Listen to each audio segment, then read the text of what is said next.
Programme में आपको खुशामदीद कहते हैं। मैं असदुल्ला खान हूँ। 12 मार्च से 16 मार्च तक इस्लामाबाद में ओवरसीज़ पाकिस्तानियों का एक इजलास हो रहा है। इस इजलास में बहुत से ओवरसीज़ पाकिस्तानी शरीक हैं, न सिर्फ बल्कि जो पाकिस्तान तहरीक इंसाफ की पाकिस्तान की क़यादत है वो भी इसमें शिरकत कर रही है। पाकिस्तान तहरीक इंसाफ वज़ीर-ए-आज़म इमरान खान, उनके वज़रा इस इजलास में इतनी दिलचस्पी क्यों ले रहे हैं और इसमें वज़रा को शिरकत की इतनी हिदायत क्यों की गई है, ये इजलास क्यों मुनक्किद किया गया है, इसका मकसद क्या है, इसका खर्च कौन उठा रहा है, इससे क्या मकासद हासिल करना जो है वो मकसूद है, ये तमाम चीज़ें आज के प्रोग्राम में डिस्कस करने की कोशिश करते हैं। और साथ ही साथ डिस्कस करेंगे कि ओवरसीज़ पाकिस्तानियों के जो मसाइल हैं वो पिछले 3-4 साल में हुकूमत ने किस हद तक हल किए हैं और जो इकदाम उठाए हैं उससे ओवरसीज़ पाकिस्तानी कितने खुश हैं या कितने नाराज़ हैं। और ये जो ओवरसीज़ पाकिस्तानियों का इजलास हो रहा है इसमें वो शुक्रिया अदा कर रहे हैं, वो अपने मसाइल रख रहे हैं, वो नाराज़गी का इजहार कर रहे हैं, वो कुछ डिमांड्स कर रहे हैं, वो क्या है। तो आज इन तमाम चीज़ों पर बात करते हैं। मेरे साथ गुलाम हुसैन अमान साहब मौजूद हैं, ब्यूरो चीफ हैं यूके के। बहुत शुक्रिया गुलाम हुसैन अमान साहब। नईम अब्बासी साहब हमारे साथ मौजूद हैं, chairman overseas Pakistani welfare foundation. और बैरिस्टर असलम शेख साहब हमारे साथ मौजूद हैं, माहिर हैं बैनुल-अक़वामी क़वानीन के। तमाम मेहमानों को खुशामदीद। सबसे पहले गुलाम हुसैन अमान साहब, मकसद क्या है इस इजलास का जो इस्लामाबाद में हो रहा है? बेसिकली इसके अंदर जो है वो ओवरसीज पाकिस्तानियों के जो मसाइल हैं वो डिस्कस होंगे। और प्लान तो यही है कि इसके अंदर चीफ मिनिस्टर पंजाब एक सेशन के अंदर और फिर प्राइम मिनिस्टर जो है वो इसके अंदर कॉन्फ्रेंस में खिताब करेंगे। लेकिन इस वक्त जो पॉलिटिकल सिचुएशन चल रही है पाकिस्तान के अंदर, अभी 100% कंफर्म नहीं है कि दोनों पर्सनैलिटीज के अंदर शिरकत करेंगी या नहीं। लेकिन प्लान के अंदर ये शामिल है। और इस वक्त जो पूरी दुनिया में ओवरसीज पाकिस्तानी जो बिजनेसमैन है और भी जो पीटीआई के जो अहदेदारान है उनकी आमद जो है वो शुरू हो चुकी है। और काफी बड़ी कॉन्फ्रेंस है और ये OIC है, ओवरसीज इंटरनेशनल चैप्टर जो है वो पीटीआई का, उसके ज़ेरे तमाम हो रही है। और इसके अंदर बेसिक इसका मकसद यही है कि जो ओवरसीज पाकिस्तानियों की बात सुनी जाए यहाँ पर, और उसके बाद जो है वो हुकूमत उसकी मसाइल सुनने के बाद एड्रेस करे और ऑब्वियसली कुछ मामला हल किए जाएँ, कुछ वादे किए जाएँ। तो ये बेसिकली ओवरसीज पाकिस्तानियों के मसाइल के हवाले से जो है ये कॉन्फ्रेंस की जा रही है। तो गुलाम हुसैन साहब, ये पहले से क्या इसका शेड्यूल तय किया गया था या मौजूदा सियासी सूरत हाल में, क्योंकि इसको देखा यूँ जा रहा है कि मौजूदा सियासी सूरत हाल में इसकी अहमियत और भी बढ़ गई है, तो क्या इसको पहले से इसकी डेट्स अनाउंस की गई थी, ऑर्गेनाइज किया गया था? हाँ, इसकी डेट्स जो है वो काफ़ी पहले से, पिछले माह से इसको अनाउंस किया गया था। इससे पहले भी 1-2 मरतबा कोशिश हुई कि ओवरसीज पाकिस्तानियों की कॉन्फ्रेंस की जाए। पिछली हुकूमत जो कि एक लाहौर के अंदर जो है वो इंटरनेशनल ओवरसीज कॉन्फ्रेंस हुई थी, उसको जो है वो चीफ मिनिस्टर पंजाब शहबाज साहब ने उन्होंने किया था। और अभी भी जो है वो इसी तरह की कॉन्फ्रेंस की जा रही है जिसके अंदर जो लोग हैं वो अपने मसाइल बताएंगे और उसके बाद उनको हल करने के लिए हुकूमत जो है वो इक़दामात करेगी। और ये मकसद यही है कि जो ओवरसीज पाकिस्तानी कहा जाता है रीढ़ की हड्डी की हैसियत रखते हैं और पाकिस्तान के अंदर जो ज़खायर है उनके अंदर इसकी अहम कंट्रीब्यूशन है, तो इनको इग्नोर ना किया जाए, इनकी बात सुनी जाए। और मसाइल तो काफ़ी ज़्यादा हैं और आपको पता ही है कि जैसा हम प्रोग्राम भी करते हैं कि जो सबसे अव्वल का मसला है वो ये है कि यहाँ पर जायदादें वो महफूज नहीं है, अपनों से महफूज नहीं है, और इसके अलावा दूसरा जो यहाँ पर कब्जा माफिया है उनसे महफूज नहीं है। इसके लिए जो लेजिस्लेशन तो होती आ रही है, कुछ ना कुछ जो है वो कवानीन के अंदर तब्दीलियाँ भी करते हैं, लेकिन मेरा ख्याल है कि मजीद काम करने की ज़रूरत है। जो भी मौजूदा कानून है या जो भी मौजूदा के अंदर बनाए गए हैं सारे, लेकिन उसके अंदर भी जो है ना मजीद काम करने की ज़रूरत है। लोगों के मसाइल जो है वो बहुत ज़्यादा हैं और बढ़ते जा रहे हैं। तो मेरा ख्याल है ये सारी चीज़ों को, उसके अलावा स्पीडी कोर्ट्स हैं ओवरसीज पाकिस्तानियों के लिए, मसाइल हैं जो यहाँ पर डिस्कस होंगे और जिनको जो है वो मसाइल हल करने के लिए इक़दाम किए जाएंगे। इसी वजह से इस कॉन्फ्रेंस को इनेकाद किया जा रहा है। और मैं समझता हूँ कि ये बहुत अच्छा फैसला है हुकूमत का कि आप जिन ओवरसीज पाकिस्तानियों पर रिलाय कर रही है, आप इस वक्त मईशत बहुत ज़्यादा ज़र मुआवजा है और आप उनको जो है वो मसाइल उनके हल होने चाहिए, ना कि मसाइल में इजाफा हो। तो ये अच्छा कदम है हुकूमत की जानिब से। ठीक है, सही है। चलिए नईम अब्बासी साहब, ये जो इजलास मुनक्किद हो रहा है इसका एजेंडा क्या है? बिस्मिल्लाहिर्रहमानिर्रहीम। सबसे पहले तो बहुत शुक्रिया कि आपने ओवरसीज़ कम्युनिटी के मसाइल के हवाले से वैसे भी जो आपका ये प्रोग्राम है देश से प्रदेश तक, इसमें ऑलवेज आप ओवरसीज़ कम्युनिटी के जो मसाइल हैं उनको उजागर करते हैं, और ये बहुत बड़ी एफर्ट है। और ये एक प्लेटफॉर्म है जिससे मैं समझता हूँ कि मिडल ईस्ट और यूरोप और बरतानिया के कम्युनिटी के कितने मसाइल का हल, और जब इस प्रोग्राम में उसको हाईलाइट किया गया तो उनको बड़ी फैसिलिटेशन मिली, उनको बड़ी जो है वो मदद फराम हुई, मावनत। तो एक तो इसका ये शुक्रिया कि आपने ये प्लेटफॉर्म प्रोवाइड किया। अब जो आप बात कर रहे हैं उसके हवाले से, क्योंकि मुझे एग्जैक्ट नहीं पता कि उसका एजेंडा क्या है, मगर मैं उसमें कुछ चीज़ें अपनी तरफ से मैं अर्ज कर सकता हूँ कि देखें 6 दहाइयों से ज़्यादा हो गया है कि ओवरसीज़ कम्युनिटी यूके, यूरोप और मिडल ईस्ट में आबाद है। यूके, यूरोप के हवाले से मैं स्पेशली अर्ज करूँ कि यहाँ पे जो बरतानिया के मसाइल हैं वो यहाँ की गवर्नमेंट्स हल कर लेती हैं, हमारे यहाँ पे कोई मसला नहीं होता। हमारे जितने भी कम्युनिटी के मसाइल हैं वो लैंड माफिया के हवाले से हैं, और वो अपने मुल्क से जो है वो पेंशन्स के हैं, ऐसी कोई FIR जो यहाँ से लोग जाते हैं उनको फैमिली के लोग जो वहाँ पे तंग करते हैं किसी न किसी ज़मन में, तो उसके हवाले से जो है वो कमीशन भी बने हुए हैं, फाउंडेशन भी बने हुए हैं, सेल्स भी बने हुए हैं। और इसमें बड़ी तकलीफ से ये कहना पड़ रहा है कि जब हमारी कोई भी ये जो ओवरसीज़ कमीशन है ये बेसिकली 2014 में फॉर्म हुआ था, फिर उस एक्ट के तहत फिर 2021 जो एक्ट नया आया उसके तहत कुछ रिफॉर्म्स भी हुई, मगर जो ओवरसीज़ कम्युनिटी की एक और यहाँ पे सितम ज़रीफ़ी देखें कि सिर्फ पंजाब कमीशन बना है, कश्मीर, सिंध, KPK और बलूचिस्तान का कोई कमीशन नहीं है, जबकि पूरी दुनिया में यहाँ की भी आबादी मौजूद है। नंबर 1, जो मरकज़ के जो इदारे पे पोर्टल बना हुआ है, या और भी जो मरकज़ इदारे जो सारे सूबों को डील कर रहे हैं, उनमें जब भी आप एप्लीकेशन कहीं पे भी भेजते हैं, ऊपर से ऑफिसर्स उसको नीचे मार्क करके भेजते हैं। मगर जो लोकल सतह पे वही थाना कल्चर, वही पटवारी कल्चर, जो रेवेन्यू डिपार्टमेंट है, वही 30 साल पुरानी रविश है। There is nothing has changed, और उसमें लोगों के काम जो है उस तरीके से नहीं हल हो रहे। और ये एक मतलब कि ये जितने भी कमीशन और जितने भी इदारे बने हैं, जो ऑफिसर्स बैठे हैं वो अपनी तरफ से जो बड़े जो मेन हेड ऑफिस है वो काम कर रहे हैं, वो आगे डिस्ट्रिक्ट लेवल पे, तहसील लेवल पे भेज रहे हैं केसेस, मगर नीचे से केसेस हल नहीं हो रहे। उसकी रीज़न क्या है, मैं छोटी सी उसमें ज़िम्नन अर्ज करता हूँ। रीज़न ये है कि इदारे स्ट्रीमलाइन नहीं हैं। अगर किसी के कोई ताल्लुक वास्ता है, रिक्वेस्ट करके काम हो जाए तो हो जाए। इदारे स्ट्रीमलाइन नहीं है कि अगर नॉर्मल रूटीन में जो काम वो नहीं हो रहे। कम्युनिटी इस बात पे बड़ी जो उसमें कम्युनिटी में बेचैनी पाई जाती है ओवरसीज़ कम्युनिटी में।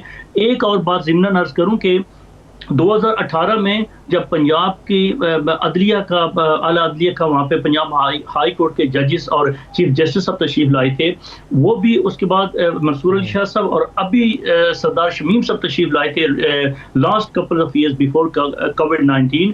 उसमें उनको जब रिक्वेस्ट और वफूद मिले थे तो उन्होंने एक बहुत अच्छा इकदाम किया था कि जितने भी ओवरसीज़ कम्युनिटी जिस पंजाब के अंदर 36 अजला में जितनी भी कम्युनिटीज हैं, उनके जितने भी केसेस हैं ओवरसीज के कंप्लेंट्स, उनको एक्सपीडाइट किया जाए, 3 to 6 मंथ में रिजॉल्व किया जाए। मैं बड़ी ईमानदारी, बड़ी दुख से और बड़ी जिम्मेदारी से ये मैं बात कह सकता हूँ कि मैं OPWC को हम अरसा दराज से अक्रॉस द कंट्री 11 मुल्कों में काम कर रहे हैं, हमारी ऑर्गेनाइजेशन काम कर रही है, इन इदारों के साथ मिलकर काम कर रही है। हमारी ओवरसीज कम्युनिटी के जितने भी जो केसेस हैं, वो कोई भी केस आज तक मैं नहीं बता सकता कि 3 से 6 माह के अंदर रिजॉल्व हो। ऊपर से डायरेक्शन मौजूद है हाई कोर्ट की, पर नीचे जो सिविल कोर्ट्स हैं, डिस्ट्रिक्ट कोर्ट्स हैं, वो पुरानी रविश पे काम कर रही है। There is nothing has change. और आखिरी बात इसमें छोटी सी एक और ऐड करता हूँ कि ओवरसीज कम्युनिटी पाकिस्तान से और अफवाज पाकिस्तान से बेहद मोहब्बत करती है, मगर जितनी भी हुकूमतें आई हैं इससे पहले भी और ये मौजूदा हुकूमत भी, मैं मतलब कि बड़े दुख से कहना पड़ रहा है कि ओवरसीज कम्युनिटी को जो उनका हक है, उनको जो वहाँ पे फैसिलिटेशन मिलनी चाहिए। हमारी ये खराबियाँ खामियाँ क्या है, इस पर तो बासी साहब हम बात करते हैं, लेकिन ये बताएं कि ये जो इजलास हो रहा है ये इसकी मेज़बानी कौन कर रहा है? हुकूमत इसकी मेज़बान है, खर्चा भी हुकूमत उठा रही है, हुकूमत ही की तजवीज़ पर बुलाया गया है? देखें, मैं उस चीज़ का हिस्सा नहीं, इसलिए मैं उस पर कोई ऐसी बात, कोई कमेंट्स नहीं कर सकता। मेरे पास उसकी कोई भी चीज़ जो है वो मेरे पास मटेरियल नहीं है या कोई चीज़ कंक्रीट मैं आपके सामने पेश कर सकूं। मैं बिल्कुल इससे मुझे बिल्कुल नहीं पता कि वो उसकी इसका गुलाम हुसैन साहब आप जरा जवाब दे दीजिएगा, फिर मैं बैरिस्टर साहब के पास जाऊँ। इसकी मेज़बानी कौन कर रहा है इजलास की और इसका खर्च कौन उठा रहा है? हाँ, ये बताया था कि ओवरसीज इंटरनेशनल जो चैप्टर है ना, इसको OIC कहते हैं, जो कि पाकिस्तान तरीके इंसाफ का ओवरसीज चैप्टर है। और ये वो चैप्टर है, मैं कहूँगा इसको पूरे दुनिया में जो PTI के मेंबर्स हैं वो जब अपनी 36 पाउंड फी मेंबर फीस देता है तो यहाँ पर ज़ाहिर इनको 1 करोड़ रुपए का रेवेन्यू आता है इनको हर साल। तो अब इन्होंने ही जो है ये इस ओवरसीज कन्वेंशन को मुनक्किद करने का फैसला किया है। हो सकता है इसके अंदर कोई गवर्नमेंट पार्टिसिपेशन हो कुछ इसको फैसिलिटेट करने में, लेकिन ये जो OIC चैप्टर है वो कर रहा है। मेरी सुबह बात हुई थी OPC के कुछ अफराद से, तो उनका ये कहना था कि इसका जो है वो OIC ही कर रहा है सारे इसके अरेंजमेंट, हम इसके एज ए गेस्ट जा रहे हैं। तो जो ओवरसीज पंजाब कमीशन है या दूसरे लोग हैं, मिनिस्ट्री है, तो वो भी इसके अंदर एज ए गेस्ट ही जा रहे हैं और इंतजाम सारे OIC कर रही है। और जो इन्विटेशंस हैं वो भी सारे OIC दे रही है। और उनका मकसद भी यही है कि अगर हम ओवरसीज कम्युनिटी PTI के जो मेंबरान हैं उनके करते हैं हर साल, तो उनकी बातें सुनी जाए, उनके मसाइल सुनी जाए, ताकि हुकूमत तक पहुँचाए जाए। और फाइनल सेशन के अंदर प्राइम मिनिस्टर का भी खिताब इस वक्त तक प्लान है। अगर कोई सिचुएशन ऐसी चेंज ना हो जाए तो प्राइम मिनिस्टर जो है वो इसके अंदर चीफ गेस्ट होंगे। सही, बिल्कुल सही है। चलिए मैं बैरिस्टर साहब की तरफ पहले एक छोटा सा ब्रेक ले लेता हूँ। ब्रेक के बाद वापस आके देखते हैं कि क्या वज़रा और वज़ीर-ए-आज़म अगर या वज़ीर-ए-आला शिरकत करते हैं तो वो ओवरसीज़ पाकिस्तानियों को अपनी कारकर्दगी पर मुतमईन कर पाएंगे या नहीं। ब्रेक लेते हैं, ब्रेक के बाद वापस आते हैं।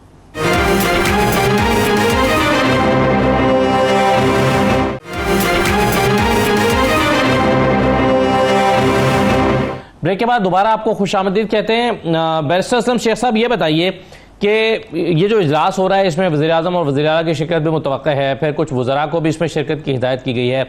आपके ख्याल में क्या अब तक की जो हुकूमत की कारकर्दगी है वो ऐसी रही है कि वज़रा मुतमईन कर सकें ओवरसीज़ पाकिस्तानियों को अपनी परफॉर्मेंस से? देखिए इंतहाई मैं ये कहूँगा कि शर्मिंदगी की बात है। इस वक्त 4 साल मौजूदा गवर्नमेंट को हो चुके हैं। ओवरसीज़ के मसाइल तो एक तरफ, पाकिस्तान की आवाम के मसाइल जो हैं वो भी मैं कह सकता हूँ कि 10% से ज़्यादा ना ही इनके टेबल पर कभी आए हैं, ना ही इन्होंने ज़हमत इसके ऊपर की है।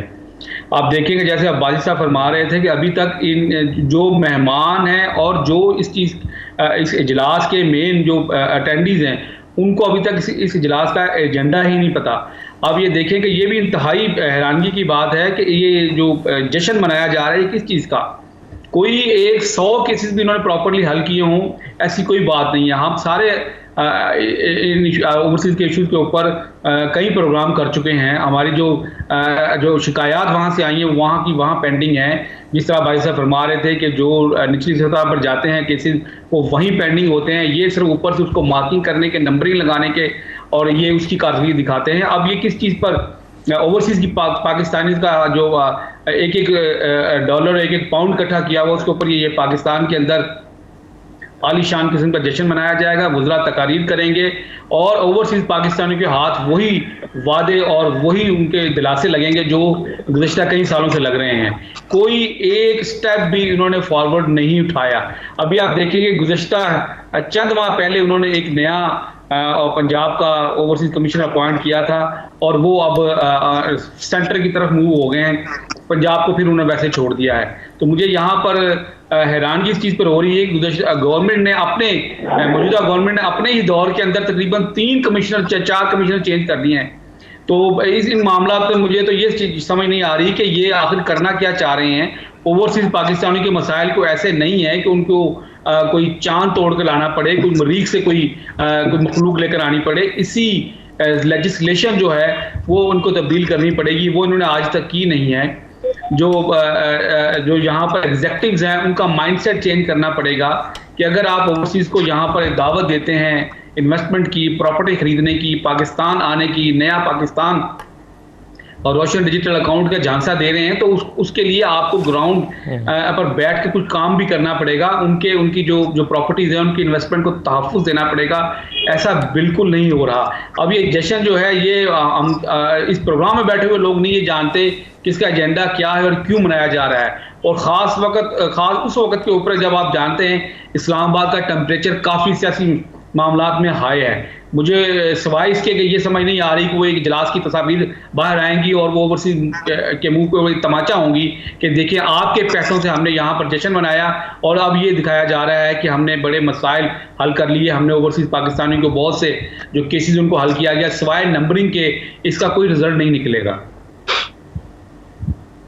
ठीक है, अच्छा आदिल साहब भी मेरे साथ मौजूद हैं। आदिल असगर साहब ये बताएं कि आज से 4 साल पहले जो ओवरसीज़ पाकिस्तानियों के मसाइल थे और अब जो मसाइल हैं उसमें कितना फ़र्क पड़ा है, कितनी कमी हुई है, या वैसे के वैसे हैं? कैसे ओवरऑल देखते हैं आप इस सूरत हाल को? अच्छा साहब, बहुत शुक्रिया पहले नंबर पे आपने मुझे चांस दिया कि मैं कुछ इजहार कर सकूं इस बारे में। अच्छा साहब, बताना ज़रूरी ये समझता हूँ कि इस गवर्नमेंट के आने से भी कोई पॉजिटिव चेंजेस जिनको कहा जा सकता है वो ऐसी देखने में नहीं आ रही। उसकी रीजन ये है असद साहब कि जो ओवरसीज पाकिस्तानी के मसाइल आज हैं या इससे पहले थे, इन मसाइल को हल करने के लिए जो लोग हैं वो पाकिस्तान के अंदर बैठे हुए हैं। उन लोगों के पास सवाए इसके कि ऑफिस में बैठ के उनके मसाइल जो इन शेप ऑफ एप्लीकेशन आ जाए, इन शेप ऑफ रिप्रेजेंटेशन आ जाए, या वो खुद आकर के अपने उनके ऑफिस में बयान कर दें, तो सवाए इसके कि वो उस एप्लीकेशन को इंटरचेंज करके को फॉरवर्ड करने के और कोई जिम्मेदारी पूरी नहीं करते, और वो अपनी किस्मत से अगर कोई ड्यूटी परफॉर्म करते हुए कोई एप्लीकेशन प्रॉपर फोरम पर चली जाए या उसके पीछे पैरवी करने के लिए लोग प्रॉपर अपना फोर्स यूज कर ले, तब मामला जो है वो सॉल्व होते हैं। अदरवाइज वो बेचारे अपने उसी मामला को फेस करते हैं जो पाकिस्तान में रहते हुए हमारे पाकिस्तानी फेस कर रहे हैं।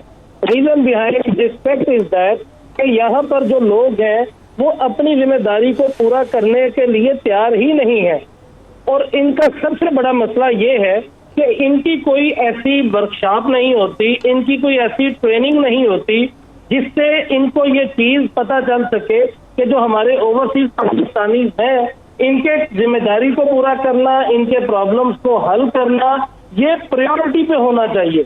और हम आप जब अपने आपके ये प्रोग्राम जो आप देख से आपको अल्लाह ताला की तरफ से बड़ा अजर मिलेगा, क्योंकि इस प्रोग्राम के जरिए जब मसाइल उजागर किए जाते हैं और आप किसी ना किसी डिपार्टमेंट के सरबराह को ऑनलाइन ले लेते हैं, तब उस बंदे का प्रॉब्लम जो कंप्लेनेंट होता है या जो विक्टिम होता है, तब उसका प्रॉब्लम इसलिए सॉल्व हो जाता है कि जिस बंदे से उसका ग्रीवियंस होता है, जिस डिपार्टमेंट से रिलेटेड उसका ग्रीवियंस होता है, उस डिपार्टमेंट के इंचार्ज को, हेड को, सुपरवाइजर को वो आपने ऑनलाइन लिया होता है और वो मीडिया पर बैठ के ये बयान दे देते हैं कि जी हम इस प्रॉब्लम को सॉल्व कर देंगे।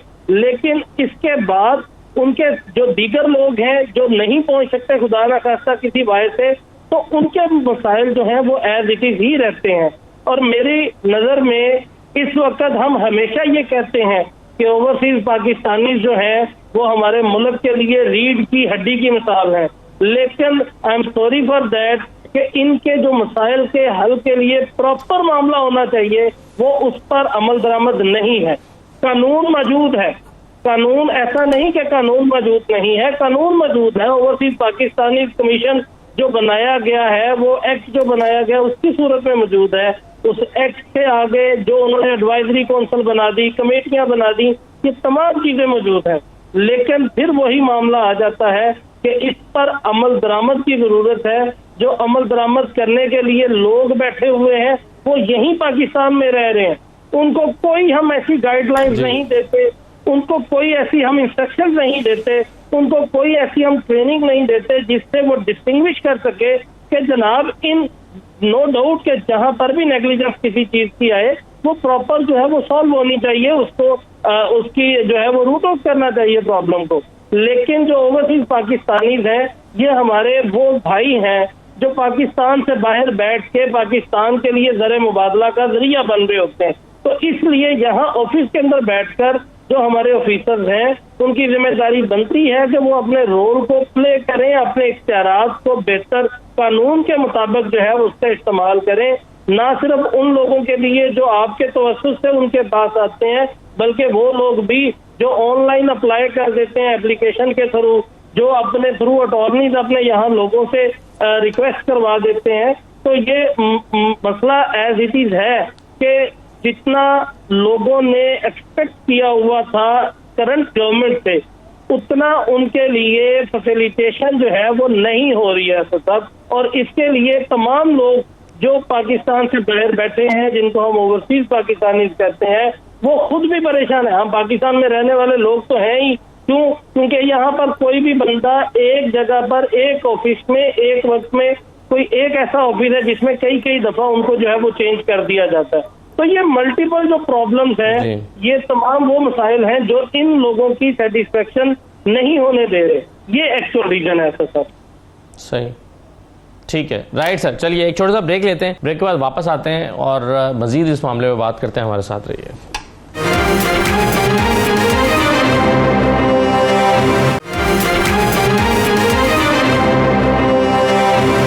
ब्रेक के बाद दोबारा खुशामदीद कहते हैं। गुलाम हुसैन अमान साहब, ये बताएं कि ये कॉन्फ्रेंस एक ऐसे माहौल में हो रही है जब हुकूमत के खिलाफ तहरीक अदम एतमाद जमा हो चुकी है, हुकूमत को ज़ाहिर सपोर्ट की ज़रूरत है। क्या इसमें कम से कम ये होगा कि हुकूमत एक ऑप्टिक्स में या एक विजुअल्स के ज़रिए ये दिखा सकेगी अपोजिशन को कि ओवरसीज़ पाकिस्तानी जो हैं वो देखें हमारे साथ खड़े हैं, और ओवरसीज़ पाकिस्तानी बहुत बड़ी तादाद में यहाँ पर जमा हुए हैं, हमारे साथ वो मौजूद हैं और हमें उनकी सपोर्ट हासिल है। तो क्या आप इसकी इस लिहाज से इम्पोर्टेंस देखते हैं? बिल्कुल इसकी इम्पोर्टेंस है। उसकी दूसरी वजह यह है कि जो हुकूमत है मौजूदा, उन्होंने जो ओवरसीज पाकिस्तानियों को वोटिंग का राइट दिया है, और इस बहुत ज़्यादा वाबस्ता है कि आने वाले इलेक्शन के अंदर अगर उन्हें ओवरसीज पाकिस्तानियों के वोट मिल जाते हैं, इनकी जो कैलकुलेशन है उसके मुताबिक बहुत सारी जो ऐसी सीट्स हैं जो पाकिस्तान के अंदर बड़ी मार्जिनल सीट थी, क्लोज मार्जिन वाली, वो ओवरसीज पाकिस्तानी के जो वोट्स हैं उनसे जो है वो टर्न हो सकती हैं। तो यही वजह है कि ये ओवरसीज पाकिस्तानियों को के ऊपर जो है वो ज़ाहिर है काम भी कर रहे हैं गवर्नमेंट, और उनको यहाँ पर बुलाया गया है। और हो सकता है कि उनके यहाँ पर बुला के जो है वो कुछ ऐसी अनाउंसमेंट की जाए जिसका जो है वो बहुत देर से मुतालबा किया जा रहा है कि अगर आप हमसे वोट ले रहे हैं हमसे, तो हमें कम से कम नुमाइंदगी भी दी जाए पार्लियामेंट के अंदर, और उसको भी अनाउंस किया जाए। तो अब ये हो सकता है कि ओवैसी के प्लेटफॉर्म से जो है वो हुकूमत कोई ना कोई ऐसे ऐलान करे जिसकी ओवरसीज पाकिस्तानी फोकस कर रहे हैं, और ये मौजूदा हालात के अंदर और भी ज़्यादा अहमियत इसकी बढ़ जाती है इस कॉन्फ्रेंस की, क्योंकि जब से ये वोटिंग राइट का डिबेट चल रही है पूरी दुनिया में, क्योंकि ये जो कॉन्फ्रेंस है चल रहा है, मिडल ईस्ट से भी लोग हैं, बरतानिया से भी हैं, अमेरिका से भी, कनाडा, यूरोप, हर जगह से इसके अंदर लोग हैं। तो सब लोग जो है वो अपने अपने जो उनको वहाँ पर मसाइल हैं, कईयों को ड्यूअल का मसला है, कईयों का और भी जायदादों के मसले हैं, कईयों का ये टेलीफोन का जो आजकल ये तो सबका मसला है कि जी पाकिस्तान टेलीफोन लेकर आते हैं तो आपको 40,000 रुपया टैक्स देना पड़ता है, इवन कि आपके अपने इस्तेमाल का फोन हो फिर भी आपको देने पड़ते हैं। तो इस तरह की ये जो चीजें हैं, ये सारे मसाइल यहाँ पर डिस्कस होंगे। तो गवर्नमेंट को जो है वो कुछ ना कुछ इस अनाउंसमेंट जरूर करनी पड़ेगी कि ओवरसीज पाकिस्तानियों को बहुत सारी जो है वो इससे तवक्का जबरदस्त है, क्योंकि गवर्नमेंट ये समझ रही है कि और आने वाले इलेक्शन के अंदर अगर ओवरसीज पाकिस्तानी ने अपना वोट कास्ट किया तो इसका बहुत ज्यादा जो इम्प्लीकेशंस हैं वो इलेक्शन पर होंगे।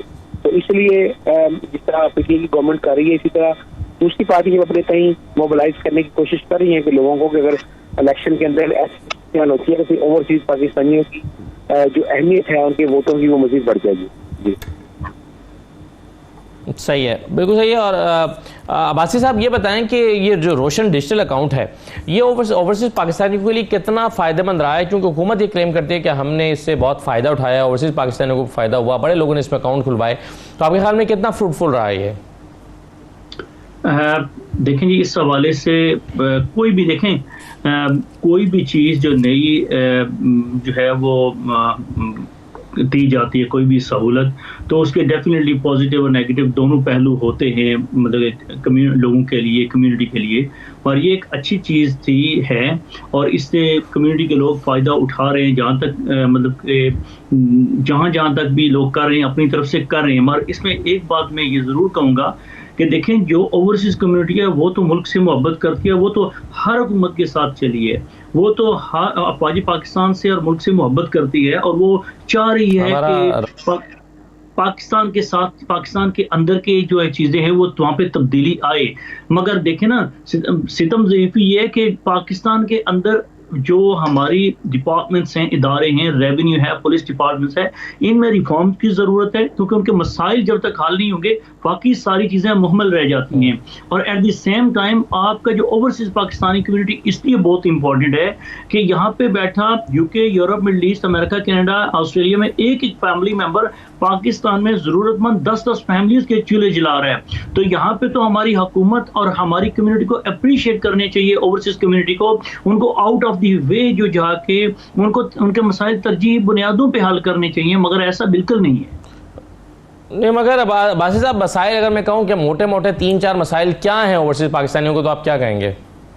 देखें जी, मेन मसाइल जो सबसे ज़्यादा इम्पोर्टेंट जो मसले हैं, अभी मुझे पिछले 3 माह में मैं जितनी भी मीटिंग नशिस्तों पे, मैं अभी रिसेंटली उम्रा करके सऊदी आया हूँ, मैं मिडल ईस्ट में गया हूँ, 3-4 कंट्रीज में मैं गया हूँ, वहाँ पे जिससे भी बात हुई है, हमारी जो यंग बरतानिया यूरोप की जो यंगस्टर्स हैं वो इन मसाइल और इन जो शिकायत हैं, कंप्लेंट्स हैं, जो लैंड माफिया के हैं बहुत ज़्यादा, और जो यहाँ पे ओवरसीज पाकिस्तानी जाते हैं वहाँ पे लोकल उन पे कहीं ना कहीं पे, मैं नहीं कहता कि बहुत ज़्यादा है, मगर इसमें ग्राफ है इसका कि बहुत से लोगों पे जो FIRs जो पुलिस के हवाले से लोगों को बहुत ज़्यादा मसाइल हैं और लैंड्स के बहुत ज़्यादा इश्यूज हैं।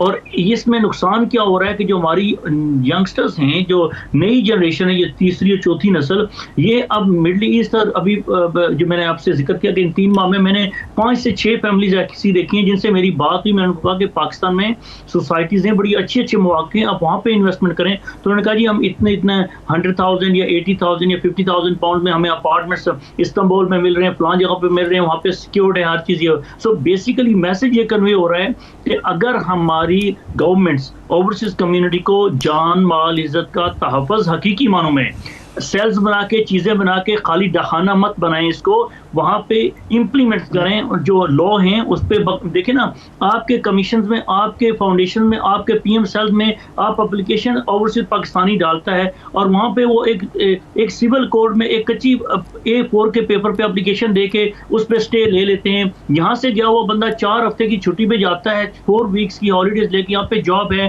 फैमिली है, टैक्स, घर, मॉर्गेज पे करनी होती है उनको, और जब वो वहाँ पे 4 हफ्ते में उसकी जो 2 डेट्स चलती हैं, बंदा वापस भाग आता है, वो स्टे सालों साल चलता है। अब इसमें जो रिफॉर्म्स लाई गई थी उनमें इंप्लीमेंट्स कहीं पे भी नजर नहीं आ रहा, और बड़े दुख से कहना पड़ रहा है। मैं पिछले 17-18 साल से ओवरसीज कम्युनिटी के लिए अपनी ऑर्गेनाइजेशन और डिफरेंट प्लेटफॉर्म से हमने काम किया है, अपने इदारों के साथ मिलकर काम किया है। हाई कमीशन और सफारतखाने इसमें अपना किरदार अदा कर रहे हैं, मगर प्रॉब्लम्स अपने कंट्री के अंदर, मुल्क के अंदर जो डिपार्टमेंट्स हैं, जो निचली सतह पे जाके DMG ग्रुप्स तक तो ठीक है, नीचे जब चीज़ें जाती हैं तो वो यकीन करें कि वो 30 साल वाली रविश बिल्कुल चेंज नहीं हुई। और ये मुझे मतलब कि दो दफ़ा मैं बात रिपीट कर चुका कि अगर हमारे इदारे जो वहाँ पे ओवरसीज के लिए बनाए गए हैं, खुदारा अगर इनको डाखाना ना बनाया जाए, इनसे प्रॉपर वहाँ पे ऑफिसर्स ऐसे हों जो वो काम करें। अब ये तो नहीं है कि ओवरसीज कमीशन में या किसी बड़े इदारे में या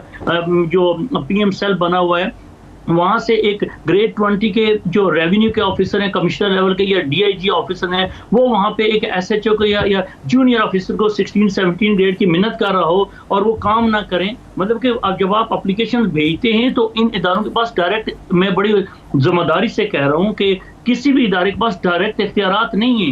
ये भी वहाँ के डिप्टी कमिश्नर्स, DCOs और DPOs और CPOs को एप्लीकेशन भेजते हैं, फिर साथ फ़ोन करते हैं, उनको कहते हैं कि इनको एक्सपेडाइट करें, सारा कुछ करें, मगर काम हकीकी मानों में जो किसी की लक है हो जाए। इदारे स्ट्रीमलाइन नहीं है, नॉर्मल रूटीन में बगैर सिफारिश के काम नहीं हो रहे, और ये दुख की बात है। सही है, बिल्कुल सही है। इस पर बैरिस्टर असलम शेख साहब, मेरे आपसे ये दोनों सवाल हैं। एक तो रोशन डिजिटल अकाउंट के बारे में बताइए कि कितना फ़ायदेमंद रहा है, और दूसरा ये कि बैरूने मुल्क मुकीम जो पाकिस्तानी हैं उनके, एक तो ये लैंड माफिया के बिल्कुल सही है मसाइल हैं, जायदादों, प्रॉपर्टीज़ पर कब्ज़ा, और उस सिलसिले में वो फिर साल साल मामला चलते हैं। इसके अलावा क्या मसाइल आप समझते हैं कि मोटे मोटे मसाइल हैं जो हल होने चाहिए थे, हो सकते थे और नहीं हुए? देखिए, मसाइल आपके सामने काफ़ी हद तक आए हैं और हम आए रोज़ इस पर बात करते हैं। जैसा कि अभी बासित साहब कह रहे थे कि उसकी इम्प्लीमेंटेशन नहीं हो रही। आप भी जानते हैं, मुझे भी मालूम है, 2021 में इन्होंने लॉ को चेंज किया जिसमें ये कहा कि स्पेशल ट्राइब्यूनल, और ये भी आपके चैनल को इस चीज़ की जो है और आपकी टीम को इस चीज़ की मुबारकबाद जाती है कि आपने ये चीज़ उनके सामने रखी, ओवरसीज़ कमीशन को बताया कि स्पेशल ट्राइब्यूनल ओवरसीज़ के लिए बनने चाहिए, उसके बगैर हल नहीं है। आम अदालतों में केसेस पाकिस्तानियों के साल से चल रहे हैं, उनका हल नहीं निकलता। इन्होंने उसके हद तक लेजिस्लेशन तो लेकर आए हैं, लेकिन वो लेजिस्लेशन जो है वो फाइलों में दब कर रह गई। हमें पिछले प्रोग्राम में याद है, तकरीबन 4 से 6 माह हो चुके हैं जब हमें उस वक्त जो कमिश्नर थे उन्होंने कहा था कि मैं इसको इम्प्लीमेंट कर रहा हूँ, लेकिन यही कि उनको अपनी सीट का पता नहीं था, उन्होंने अपनी प्रमोशन तो करवा ली, लेकिन ओवरसीज़ के मसाइल वहीं के वहीं दबे के दबे रह गए। किसी अदालत में तहसील सतह से लेकर डिस्ट्रिक्ट और उसके बाद सूबाई सतह पर कोई भी काम एक्सपेडाइट नहीं हो रहा। उसी रूटीन में पड़े हुए केस जो साल से पड़े हुए थे, और उसकी वजह सिर्फ और सिर्फ यही है कि पीछे जो विल है वो मौजूद नहीं है, जो गवर्नमेंट की जो अथॉरिटी है वो मौजूद नहीं है, लॉ की बैकिंग मौजूद नहीं है, तो वो मसाइल हल नहीं होंगे।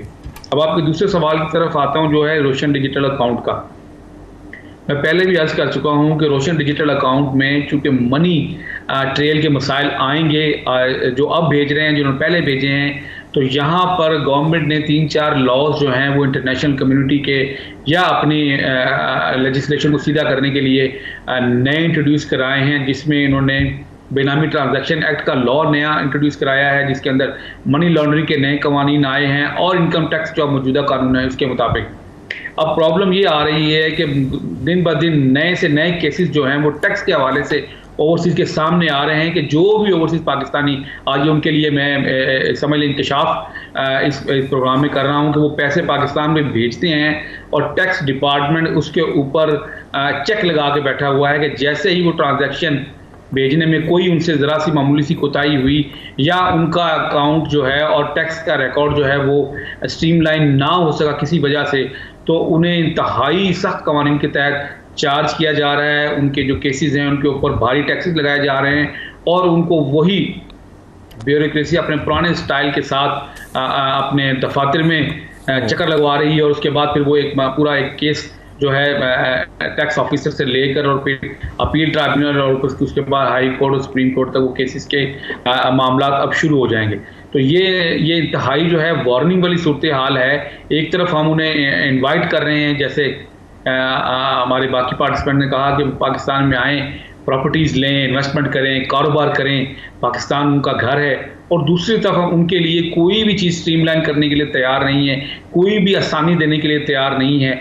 इस वक्त अगर ये कहा जाए आपने 5 साल पहले ये इतने हज़ार, इतने पाउंड या इतने लाख पाकिस्तान में भेजे हैं, और 5 साल के बाद उनसे ये सवाल किया जा रहा है कि वो बताएं आपके सोर्सेज क्या थे और उसके हमें डॉक्यूमेंटेशन प्रॉपर प्रोवाइड करें, क्या ये मुमकिन होगा? कोई पाकिस्तानी जो इन रिकॉर्ड को अपने साथ बराबर रखेगा उस वक्त तक और उनकी ओरिजिनल डॉक्यूमेंटेशन देगा? नहीं तो मनी लॉन्ड्रिंग में उन्हें चार्ज किया जा रहा है, प्रोसीड ऑफ क्राइम में उन्हें चार्ज किया जा रहा है, और उसके अलावा अगर उन्होंने कोई प्रॉपर्टी खरीद ली है अपने किसी भी भाई बहन दोस्त अजीज़ के नाम पर, डेफिनेटली वो पाकिस्तान में नहीं है, तो ऐसा होना मुमकिन है। तो उनको भी उस 2014 को जो कानून ने बेनामी ट्रांजैक्शन इंट्रोड्यूस करवाया है, 2017 में वो शुरू हुआ, उसके तहत चार्ज किया जा रहा है कि ये प्रॉपर्टी जो है वो इलीगल मनी है, ये मनी लॉन्ड्रिंग के थ्रू आई है। तो अब देखें, ये इस तरह उनको डराया जा रहा है। अगर एक पाकिस्तानी को इस तरह पता चलेगा तो वो 10 को बताएगा, 10 से 20, और फिर ये मामला जो हैं वो इंतहाई संगीनी की तरफ जाएंगे। मेरी मौजूदा गवर्नमेंट से गुजारिश है कि ये जो कॉन्फ्रेंस होने जा रही है, एटलीस्ट उसके अंदर पाकिस्तानी जो ओवरसीज पाकिस्तानी की रकूम पाकिस्तान में थ्रू प्रॉपर चैनल आ रही हैं, उनको ये टैक्स डिपार्टमेंट से एग्जम्प्ट किया जाए, उनकी इन्वेस्टमेंट को सेव किया जाए, उनकी इज्जत नफ्स को सेव किया जाए, उनके बच्चों को, उनकी फैमिली को टैक्स डिपार्टमेंट और पुलिस और अदालतों में धक्के खाने के लिए ना छोड़ दिया जाए। खुदारा उनके लिए आगे बढ़ें, और उनको जो कवानीन बनाए जा रहे हैं या बनाए हैं उनकी कम अज़ कम जो है वो कदर की जाए और उनको मुताबिक उनको इज्जत दी जाए। वरना तो फिर यही होगा कि हर गवर्नमेंट आएगी और वो चंद ऐलानात करेगी और उसके बाद इस तरह के जो जश्नी कॉन्फ्रेंसेस मनाएंगे और अपने इश्तिहारात चलाएंगे, और उसके बाद टाइम और ओवरसीज के मसाइल जूं के तो वहीं खड़े रह जाएंगे। राइट सर, चलें वैसे साहब एक छोटा सा ब्रेक लेना प्रोग्राम में, ब्रेक के बाद वापस आते हैं और फिर कंक्लूड करते हैं डिस्कशन को। हमारे साथ रहिएगा।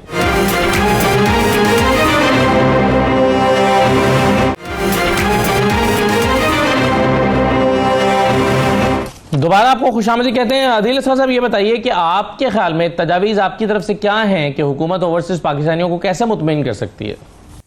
असद साहब, पहले नंबर पे मैं कुछ बातों का जवाब दे देता हूँ। पहले जो अदालतों से रिलेटेड बात की गई है उसमें मैं बात एक क्लियर कर देता हूँ कि अदालतों के अंदर बाकायदा तौर पर ओवरसीज़ पाकिस्तानीज़ के लिए स्पेशल कोर्ट्स जो हैं वो मौजूद हैं। ना सिर्फ वो मौजूद हैं बल्कि वहाँ पर उनके केसेस की जो हेयरिंग है वो even on day to day basis जो है वो भी हो रही है।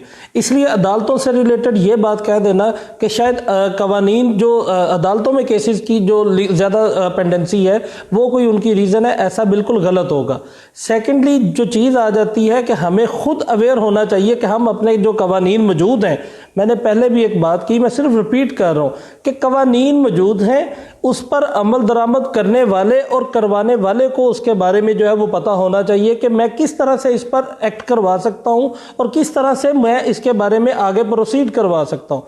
मेरी नज़र में जो सबसे अहम चीज़ है कि हम अगर अपना कोई भी मैटर है उसकी प्रॉपर पैरवी करना शुरू कर दें और जिस भी बंदे के पास हमारा केस जाता है, जिसकी बंदे के पास हमारी एप्लीकेशन जाती है, वहाँ पर उस बंदे की अपनी जो है वो अगर ट्रेनिंग हो, उनको इस चीज़ के बारे में मैंने पहले एक गुजारिश की कि हमारी गवर्नमेंट को ये चाहिए कि जितने भी हमारे ऑफिसर्स इंचार्ज हैं, चाहे वो डिप्टी कमिश्नर साहब हों, चाहे वो डिस्ट्रिक्ट पुलिस ऑफिसर साहब हों, चाहे कोई भी और आला ऑफिसर हों, उन तमाम की कोई ना कोई एक ऐसी मीटिंग ज़रूर होनी चाहिए जिसमें उनकी काउंसलिंग, उनकी वर्कशॉप, उनकी अवेयरनेस जो है वो इन तमाम लोगों के मुतल्लक उन्हें ज़रूर बताया जाए कि ये जो ओवरसीज़ पाकिस्तानी कमीशन ने अपने तमाम इख्तियारात उनको दिए हैं या एक्ट बनाया है, इस पर अमल दरामद करना है। और ना सिर्फ एक तरीका होता है कि आप एक एप्लीकेशन किसी को देते हैं और उस पर जो भी इंचार्ज ऑफिसर है, जो भी एडमिन ऑफिसर है, वो उस पर ये लिख देता है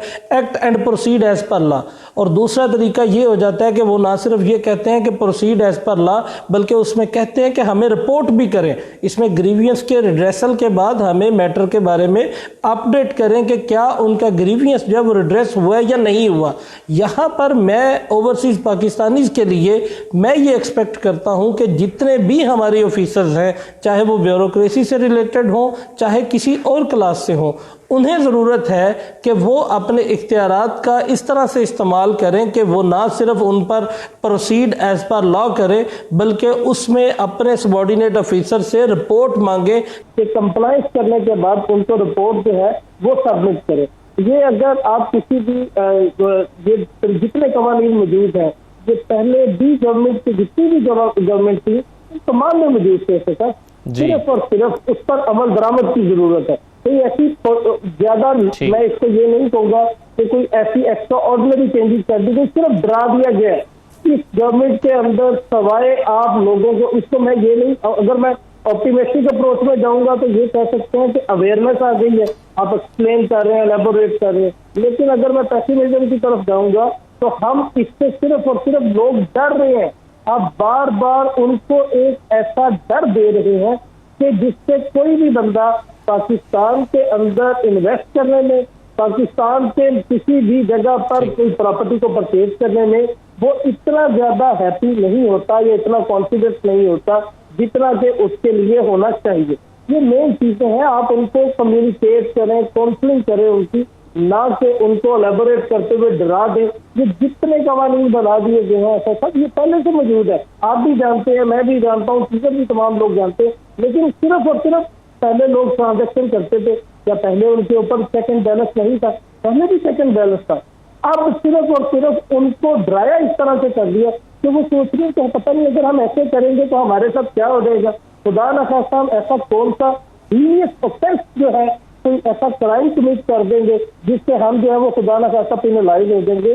तो खुदारा गवर्नमेंट को होप, इनको जितने भी हमारे लोग हैं ओवरसीज पाकिस्तानी हैं, इनको होप दें, इनकी होप छीने मत। ये मेरी तमाम आपके तो चैनल के प्रोसेस पे जो है ये उनके लिए जो तजावीज़ भी कह सकते हैं, सब्लिशंस कह सकते हैं।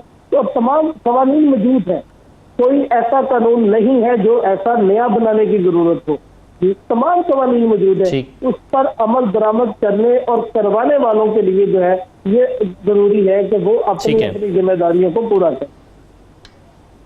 ठीक है, नईम अब्बासी साहब, आपके कंक्लूडिंग रिमार्क्स। अपने जो ऑनरेबल हमारे साथी थे पैनल में, उनकी एक बात जो उन्होंने लास्ट में कही, मैं उससे फिर मेरी राय उसमें मुख्तलिफ है कि मेरे पास 2018 के अभी मेरे व्हाट्सएप में मौजूद है, मैं आपको वो दोनों notification chief justice of Punjab Lahore high court, 2 different chief justice के 2 साल के गैप्स के नोटिफिकेशन मौजूद हैं to expedite the overseas Pakistani community cases to जो हमारी ओवरसीज कोर्ट्स बनी हैं। पर अभी तक मेरे पास ऐसे केस दर्जनों हैं, 50 से ज़्यादा होंगे, जो 3-3 साल से कोर्ट्स में लगे हुए हैं, उन्हीं एक्सपीडाइट हुए हैं, मगर इतने एक्सपीडाइट हुए हैं कि वो 3 साल में 3 से 6 माह वो पूरे नहीं हो रहे। शायद कि वो मतलब कि मैं इसमें कुछ ऐसी बात नहीं कहना चाह रहा, मगर वो बहुत तवारत का इख्तियार कर चुके हैं। दूसरी बात, जो जितने भी यहाँ पे हमारे जो हमारे मौजूद हैं इदारे, इनमें बस इतना किया जाए कि जो चीज़ें अब नए एक्ट में कुछ रिफॉर्म्स उन्होंने लाई हैं, बेसिकली ये जितने इदारे हैं डायरेक्टली इनके हाथ में कुछ भी नहीं है। ये आप 3 माह 4 माह ओवरसीज कमीशन और इन इदारों में जब आप अपनी ओवरसीज कंप्लेनेंट जो है अपने केस को 3-4 माह तक जब लेके जाता है, तो वो एक सिविल कोर्ट में वो जाके वो स्टे ले लिया जाता है, वो सारा आपका टाइम 3 माह वेस्ट चला जाता है। सही, बिल्कुल सही है। बहुत शुक्रिया सर, वक्त खत्म हो गया, आपने बहुत अच्छी तजावीज़ पेश की। नहीं वैसा बहुत शुक्रिया। अदील असगर साहब, बैरिस्टर असलम शेख साहब और गुलाम हुसैन साहब हमारे साथ मौजूद थे। तमाम मेहमानों को शुक्रिया, इजाज़त दीजिए, अल्लाह हाफ़िज़।